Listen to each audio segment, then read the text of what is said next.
Welcome to the थियो study hub. मेरा नाम है शिवानी असवाल। बात करेंगे यूनिट 2 स्टार्ट। ठीक है, पार्ट 1 है ये यूनिट 2 का। यूनिट 1 पूरी हो चुकी है। सारे पार्ट जो है आपको पूरी प्लेलिस्ट बनी हुई है, नीचे डिस्क्रिप्शन बॉक्स में देखिए लिंक मिल जाएगा। और आपके जितने भी सब्जेक्ट्स मैंने करा रखे हैं सभी का लिंक जो है आपको डिस्क्रिप्शन बॉक्स में मिल जाएगा। एडमिनिस्ट्रेशन एंड पब्लिक पॉलिसी वो करा रखा है आपका पूरा, और जो आपका जीई में गांधी लगा हुआ है वो पूरा करवा रखा है। वो करा रखा है। एक और सब्जेक्ट है हिंदी में, जो आपका ट्रांसलेशन वाला सब्जेक्ट लगा हुआ है, अनुवाद वाला, वो करा रखा पूरा। सारे आपके सेमेस्टर के जितने भी हैं सभी करा रखे हैं। एक बार डिस्क्रिप्शन में लिंक देख लीजिएगा। सेक का आपका सब्जेक्ट चल रहा है योर लॉ योर राइट का, आपका कानून आपका अधिकार, बीए प्रोग्राम वाले और ऑनर्स वाले बच्चों का, सेमेस्टर 5 और 3rd वाले बच्चों का सेम कोर्स है, सेम सब्जेक्ट है। स्टार्ट करेंगे अपराधों के प्रकार। अब करेंगे हम अपराधों के प्रकार के, कितने अपराध होते हैं, क्या क्या उनके प्रकार है। गैर जमानती अपराध हो गया एक पहला। फिर क्या है, संज्ञेय अपराध। जमानती अपराध रह गया इसमें। संज्ञेय अपराध, कंपाउंडेंट अपराध और नॉन कंपाउंडेंट अपराध, ये सारे अब हम करने वाले हैं, एक एक करते हुए चलेंगे। सिलेबस देख लीजिए एक बार। ये आपकी यूनिट 2 स्टार्ट हो रही है। ठीक है, अब ये देख लीजिए इसमें क्या क्या आपको पढ़ना है। डीप में सिलेबस लिखा हुआ है कि पहले तो ये पढ़ लेंगे अपराध के प्रकार। ये सारे अपराध के प्रकार हैं, संज्ञात्मक और गैर संज्ञात्मक, जमानतीय, गैर जमानतीय, शमनीय और अशमनीय, ये पूरा भी करेंगे। उसके बाद एफआईआर क्या है और रिपोर्ट क्या है, ये वाला पार्ट, और फिर ये वाले सारे पार्ट करेंगे। देखो बेटा, सिलेबस थोड़ा बल्कि है, इसलिए ये हो रहा है कि ज़्यादा वीडियो के पार्ट बन रहे हैं। क्योंकि देखो, अगर एक वीडियो बना के 30 मिनट की एक वीडियो में पूरी यूनिट ख़त्म करवा दूँ तो उसका क्या फ़ायदा, समझ आपको आएगा नहीं। तो इसलिए ये कि पार्ट्स में क्लियर करेंगे। ये पार्ट 1 में, ये पार्ट 2 में, ये पार्ट 3rd में कर लेंगे, ताकि आपको एक बार अच्छे से समझ आए। एग्जाम्पल्स अच्छे होते हैं, बच्चे को अच्छा समझ आता है। जितने ज़्यादा एग्जाम्पल होते हैं उतना अच्छा समझ आता है उसको। ये मेरी इंस्टा और टेलीग्राम की चैनल आईडी है। कोई भी क्वेश्चन क्वेरी हो आप मुझसे इंस्टा पे पूछ सकते हैं। टेलीग्राम का लिंक आपको, दोनों ही आईडीज़ के लिंक आपको डिस्क्रिप्शन बॉक्स में मिल जाएंगे। और यहाँ पे मैं आपको ये वाली पूरी पीपीटी भेज दूँगी। कोई भी इंपॉर्टेंट क्वेश्चंस वगैरह प्रीवियस ईयर के आपको यहाँ पे मिल जाएंगे टेलीग्राम चैनल पे, इसे ज़रूर ज्वाइन कीजिएगा। अब देख लीजिए अपराध क्या है। सबसे पहला टॉपिक क्या आ रहा है कि अपराध है क्या, इसको पढ़ेंगे। आप क्वेश्चन ऐसे भी आ सकते हैं आपके पेपर में कि अपराध क्या है, उसके कितने प्रकार होते हैं, किस अपराध में कौन सी किस प्रकार से कार्रवाई करनी चाहिए, ऐसे बन के आएंगे क्वेश्चन आपके। इसलिए पहले इसको समझ लेते हैं। भारतीय दंड संहिता 1860 के अनुसार जब कानून द्वारा वर्जित कोई भी कार्य किसी व्यक्ति द्वारा स्वेच्छा से किया जाता है, कि वो खुद उसको पता होते हुए भी उसने वो काम किया है जो कि गलत है, वर्जित है, तो वह एक अपराध के निर्माण करता है। ठीक है, वो क्या कहलाएगा, एक अपराध। क्योंकि देखो, एक अपराध क्या है कि तुम किसी और के पैसे नहीं चुरा सकते। तुम पैसे कमा सकते हो, वो जायज़ है, लेकिन किसी और के पैसे चुरा रहे हो वो क्या है, नाजायज़। तुमने जान पूछ के किसी के पैसे चुराए तो ये अब अपराध की श्रेणी में आएगा। कोई कार्य अकेले अपराध की श्रेणी में नहीं आता, और उसके केवल तभी अपराध माना जाता है जब ऐसा कार्य किसी आपराधिक मनोदशा के साथ किया जाता, कि तुमने आपराधिक मनोदशा से अगर कुछ किया है, जान पूछ के किया है, तो माना जाएगा। मान लो गलती से कोई चीज़ हो गई और उससे किसी चीज़ का नुकसान हो गया, है ना, तो उसको अपराध की श्रेणी में नहीं लिया जाएगा। जैसे मान लो ना चाहते हुए गलती से तुमसे रोड पे एक्सीडेंट हो गया, ठीक है, सामने वाले का उसमें बहुत नुकसान हो गया, उसने तुम पे केस कर दिया, लेकिन ये कि सीसीटीवी लगा हुआ है, उसकी फुटेज में साफ दिख रहा है कि तुम्हारी इतनी गलती नहीं थी, प्लस तुमने जानबूझ के उसको कोई टक्कर नहीं मारी। ठीक है, गलती से हुआ कि तुम किसी चीज़ से टकराए और उसको तुमसे तुम्हारी गाड़ी से उसको लग गई। तब ये देखो बेटा, सिचुएशन है ना, तुमने जानबूझ के तो उसको नहीं मारा, तुम्हारे मन में तो ऐसा कुछ नहीं था कि मैं इसको जान से मारना चाह रहा हूँ, या मुझे टक्कर मारनी है, या मुझे इसे घायल करना है। गलती से हुआ ना, सिचुएशन ऐसी थी कि तुम्हें टक्कर लगी किसी चीज़ से और तुम्हारी इस टक्कर से उसको लग गई। अब वो तुम पे केस कर रहा है कि भाई इसने तो जानबूझ के मारा है। उसके हिसाब से उसने जो देखा, उसको ये लग रहा है कि मेरे को जानबूझ के मारा गया है।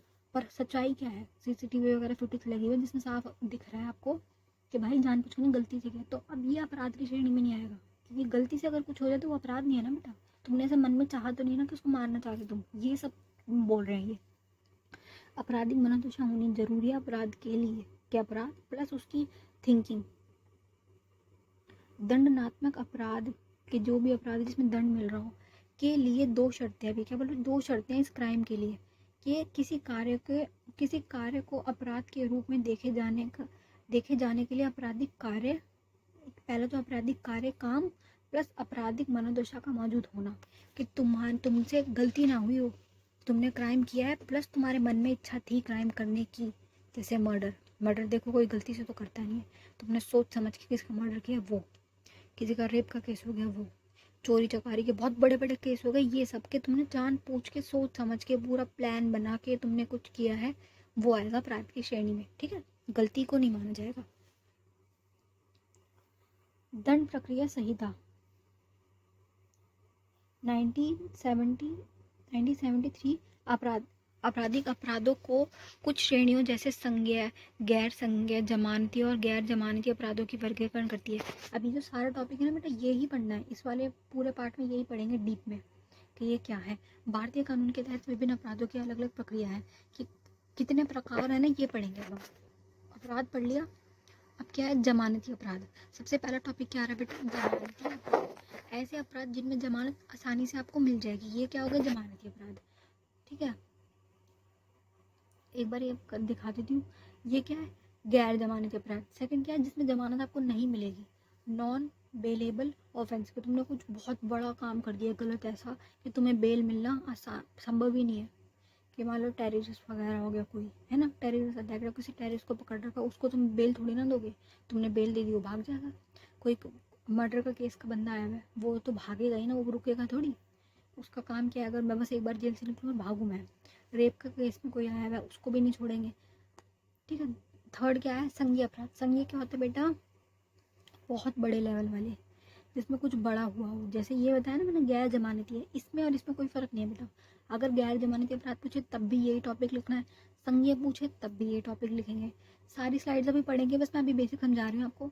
संज्ञेय में भी क्या है कि ऐसे अपराध जिसमें कुछ बहुत बड़ा किया हो, हाई लेवल वाले जघन्य अपराध होते हैं ना, वो आएंगे इसमें। अब गैर संज्ञेय में क्या है, नॉर्मल, धोखाधड़ी, जालसाजी, मानहानि, किसी की इंसल्ट कर दी, कुछ गलत बोल दिया उसके बारे में, ये सब क्या आएंगे गैर संज्ञेय में। गैर संज्ञेय का सबसे अच्छा उदाहरण अभी दे सकते हैं, सचिन वाला, जो मिथिलेश आंटी है वो सचिन के लिए कितना गलत बोल रही है ना। तो ये क्या, वो मानहानि का केस है। अभी इसमें कोई बहुत बड़ी बात तो है नहीं, क्योंकि उसने उसकी इंसल्ट कर दी, वो भी उसकी इंसल्ट कर सकते हैं। तो ये सब चीज़ें किस में आएंगी, गैर संज्ञेय में आएंगी।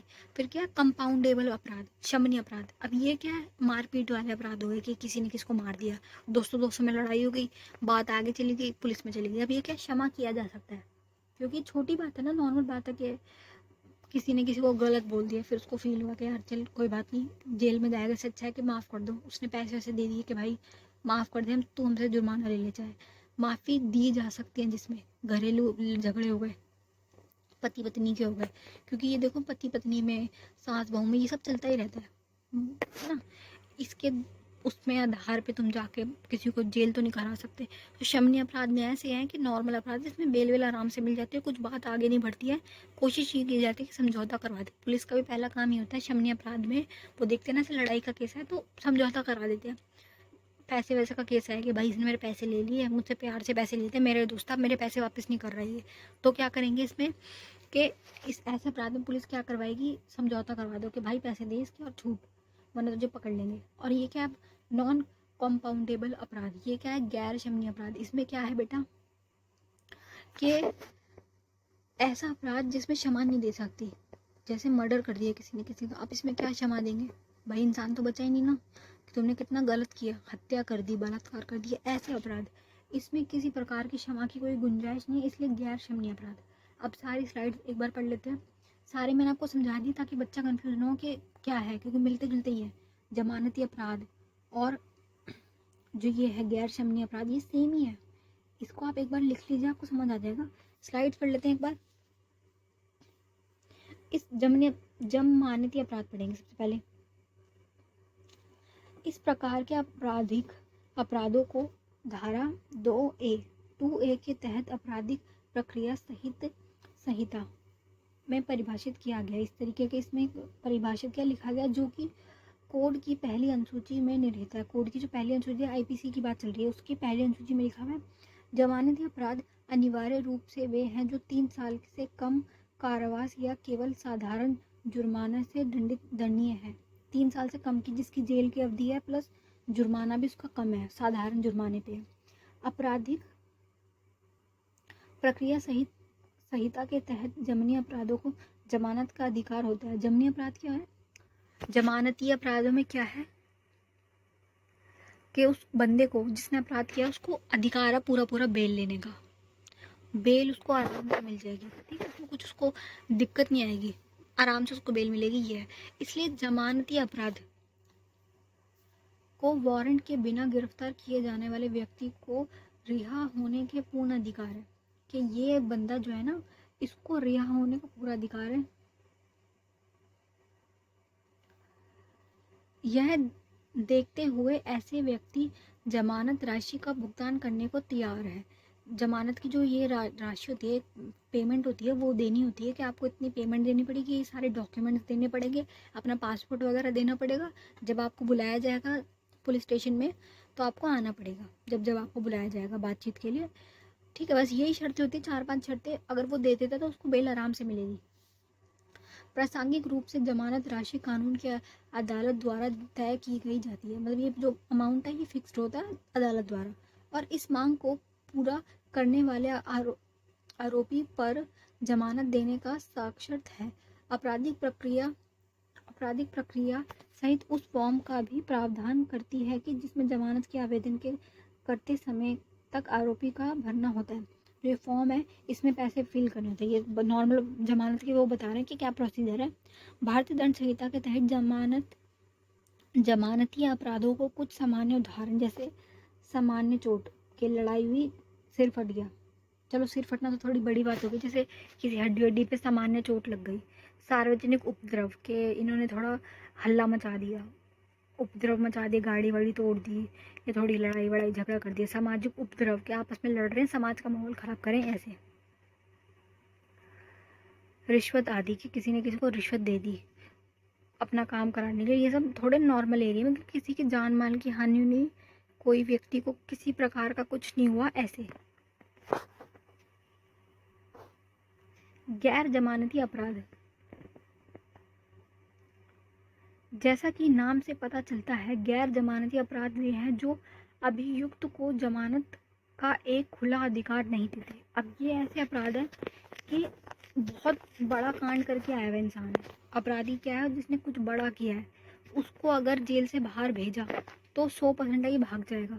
फिर इसको दोबारा पकड़ने जाओगे तो क्या फ़ायदा, उसको पकड़ के ही तुम लाए हो, ढूंढ के छानबीन करके बहुत मेहनत करके तुमने उसे ढूंढा है, तो तुम उसे छोड़ोगे थोड़ी कि जा भाई वापस चला जा। कोई सेंस है इस बात का?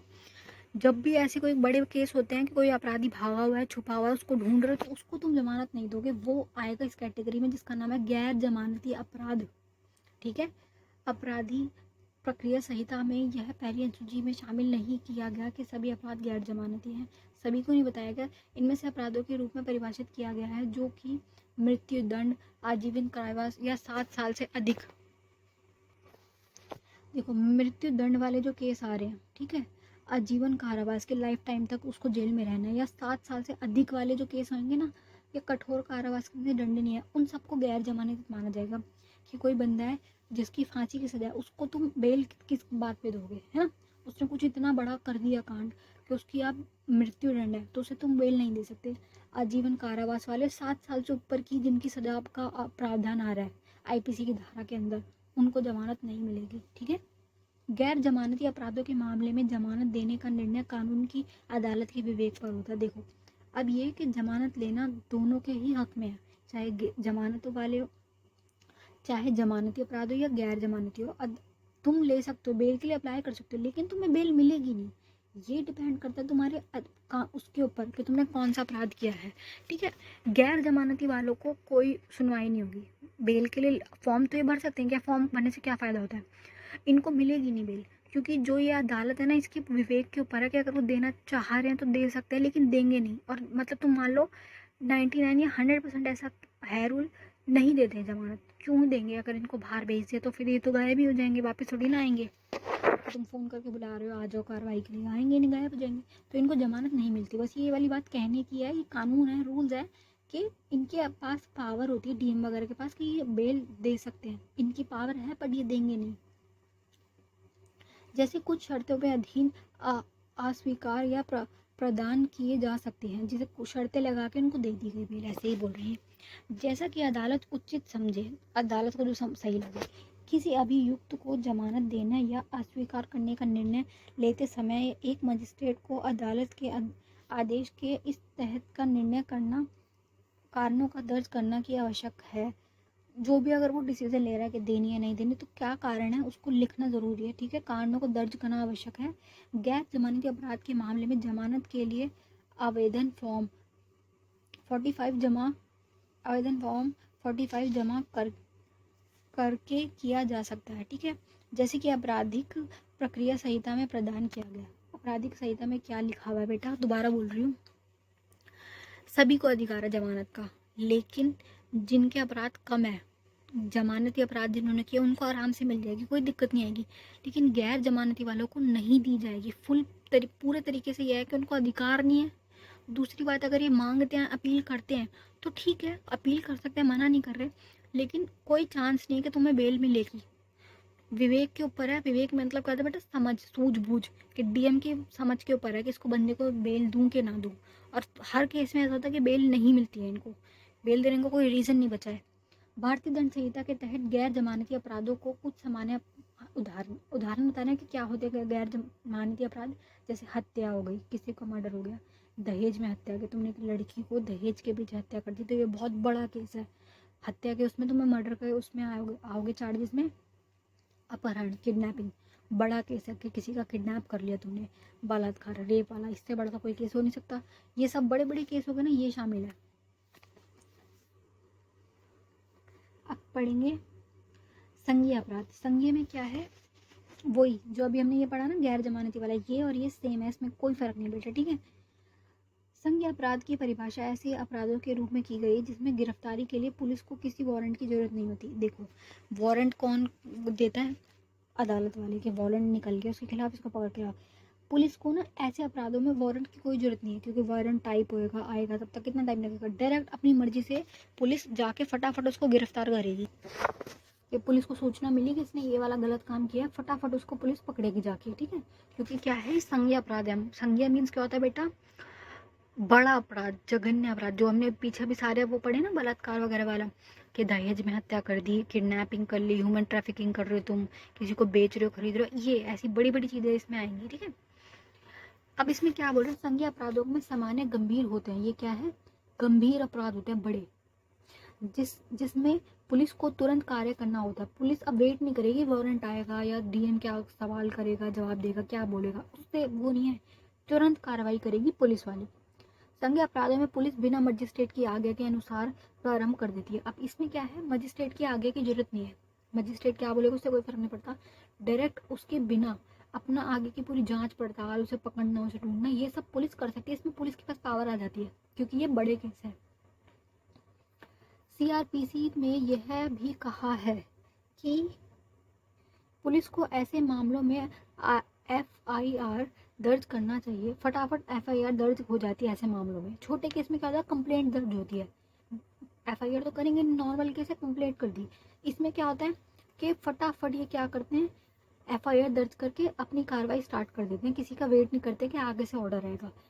दंड प्रक्रिया संहिता में प्रथम अनुसूची का कॉलम में 4 में भारत दंड संहिता में वर्णित प्रत्येक अपराध के लिए यह अंकित किया गया है कि वह अपराध संज्ञेय है या असंज्ञेय। जितने भी अपराध है टोटल, पूरी लिस्ट जो बनी हुई है ना, मैंने बताया अभी आईपीसी की धाराओं में, उसमें सारे अपराधों के आगे लिखा हुआ है कि ये संज्ञेय अपराध है, ये गैर संज्ञेय अपराध है, ठीक है। उसके आधार पे पुलिस कार्य करेगी।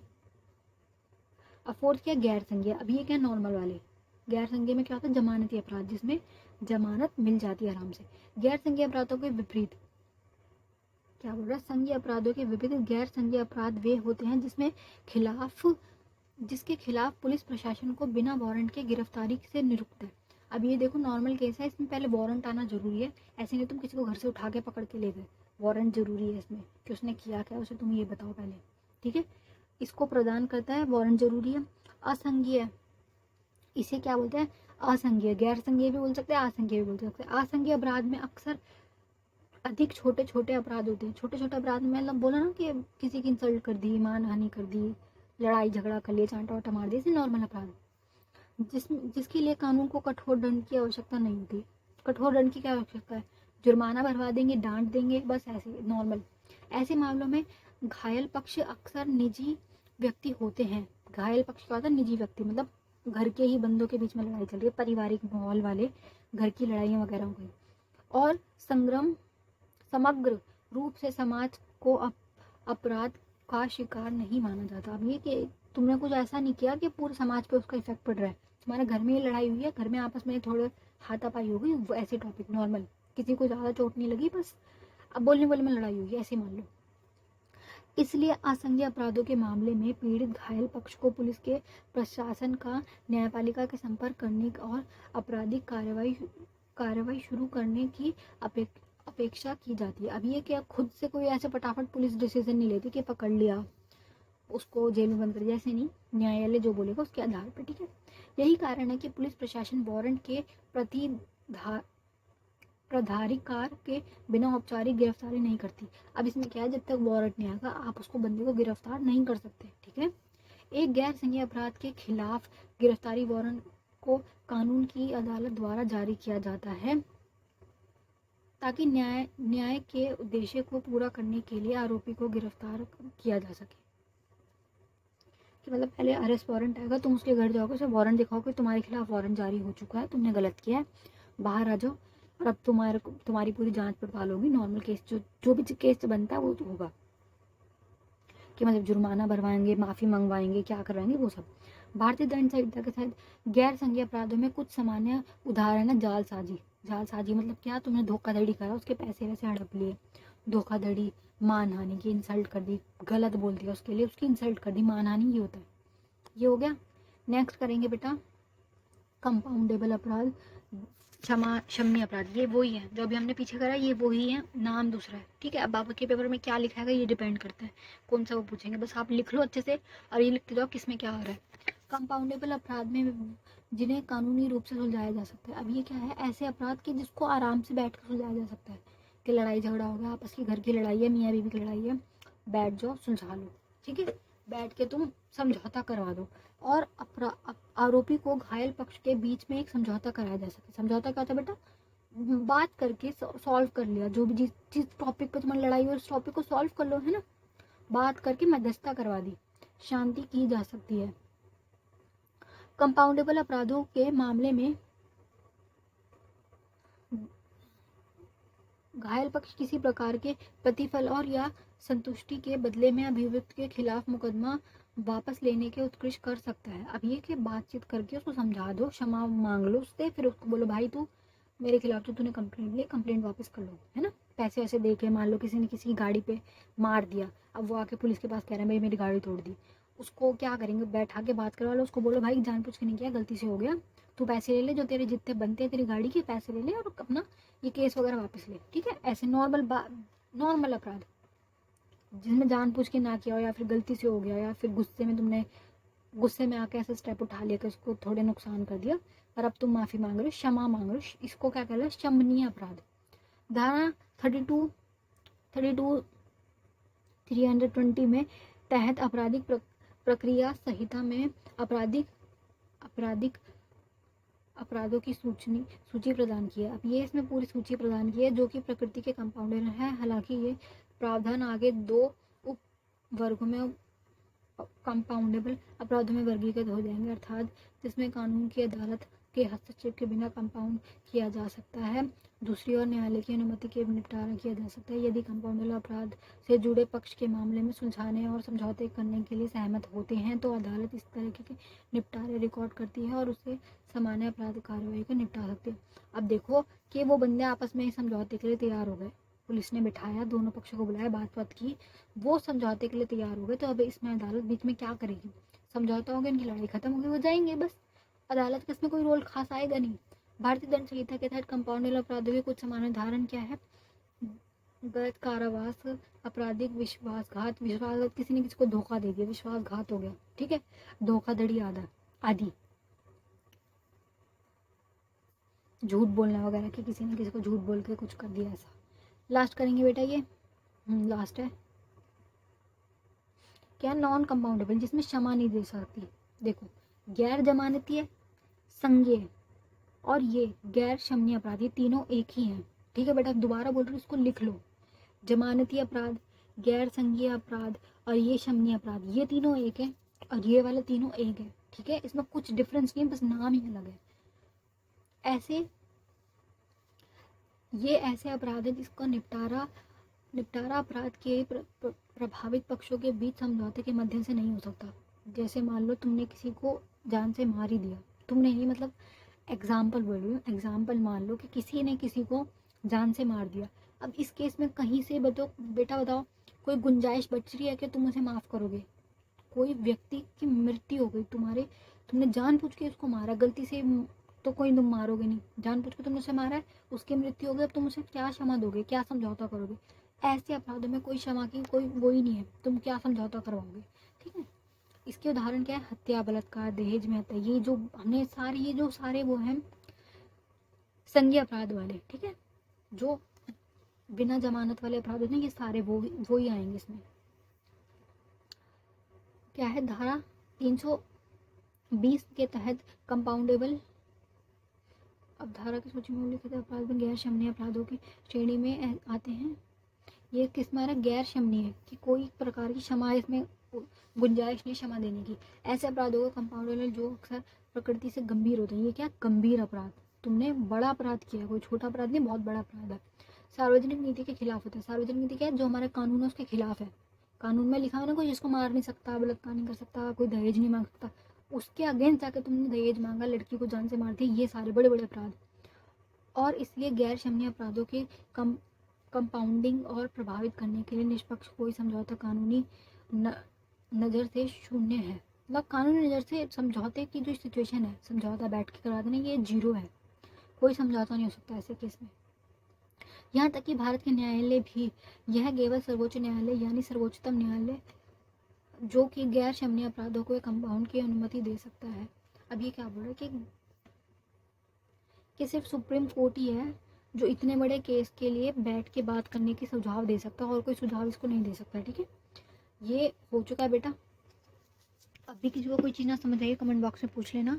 ठीक है, बाकी आगे भी यही सब टॉपिक्स बार बार रिपीट होंगे, कुछ खास नहीं है इसमें, आसान से टॉपिक है, लिख लो, बस कंफ्यूज मत होना पेपर में, क्योंकि नाम अलग है, पता चला तुमने किसमें कुछ लिख दिया। ठीक है, बाकी का कल करेंगे। Best of luck for your exam.